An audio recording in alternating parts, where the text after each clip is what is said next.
এবার ভোগান্তি ছাড়া ঈদযাত্রায় স্বস্তি দেখা গেছে। ঈদযাত্রা আরো খবর জানাতে চলে যাচ্ছি সহকর্মী বদরুল আলম শাওনের কাছে। তিনি আছেন গাবতলী বাস টার্মিনালে। শাওন, বাস টার্মিনালগুলোতে যাত্রীদের ভিড় কেমন দেখছেন, আর কোনো ভোগান্তি হয়েছে কিনা জানাবেন।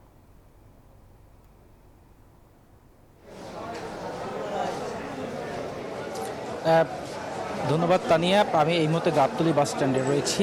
এখানে আপনি যেমনটি বলছিলেন যে ভোগান্তি ছাড়াই এবার অবশ্য যে যাত্রীরা রয়েছেন, যারা ঈদকে কেন্দ্র করে রাজধানী ত্যাগ করছেন, তারা ভোগান্তি ছাড়াই এক প্রকার ঢাকা ত্যাগ করেছেন।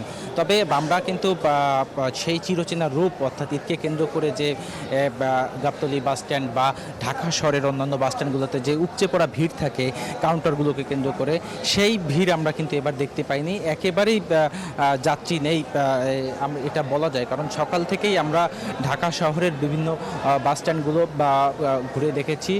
সব জায়গায় সাধারণ দিনগুলোতে যেভাবে যাত্রীরা থাকেন, যাত্রীদের আনাগোনা থাকে বাস স্ট্যান্ডগুলো ঘিরে, সেই ধরনের পরিস্থিতি কিন্তু আমরা দেখছি। আপনি দেখতে পাচ্ছেন যে অধিকাংশ যে কাউন্টারগুলো রয়েছে সেই কাউন্টারগুলো কিন্তু ফাঁকা প্রায়, অর্থাৎ কোনো ধরনের যাত্রী এই কাউন্টারগুলো আনাগোনা দেখা যাচ্ছে না। এই ঈদে জামা জুতো অ্যাক্সেসরিজের ডিসকাউন্ট। এখানকার পরিবহন সংশ্লিষ্ট যারা রয়েছেন তারা বলছেন যে এবারের মতো ঈদ তারা অতীতের কোনো সময় আসলে দেখেননি। ঈদের আগে এই ধরনের পরিস্থিতি, এত কম যাত্রী এর আগে কখনোই তারা দেখেননি। তারা যেটি বলছেন যে রাজনৈতিক পরিস্থিতি একটি বড় কারণ হতে পারে। বর্তমান রাজনৈতিক পরিস্থিতির কারণে অনেকেই হয়তো দেশের বাড়িতে যাচ্ছেন না, বা অর্থনৈতিক কারণটাও অনেকে ব্যাখ্যা করছেন।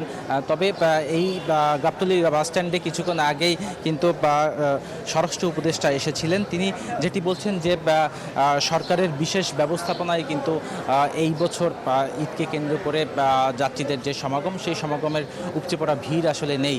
তাদের সঠিক ব্যবস্থাপনার কারণেই সুশৃঙ্খলভাবে এবং অনেকটা স্বস্তি নিয়ে এবার ঢাকা ত্যাগ করতে পেরেছে যারা বিভিন্ন স্থানে, অর্থাৎ ঈদকে কেন্দ্র করে তাদের বাড়ি যেতে চেয়েছিলেন, সেই জায়গায় তারা খুব স্বস্তি নিয়ে যেতে পেরেছেন বলে তিনি সেটি দাবি করেছেন। গাবতলী বাস স্ট্যান্ড থেকে এই ছিল আমার কাছে এখন পর্যন্ত সর্বশেষ সংবাদ।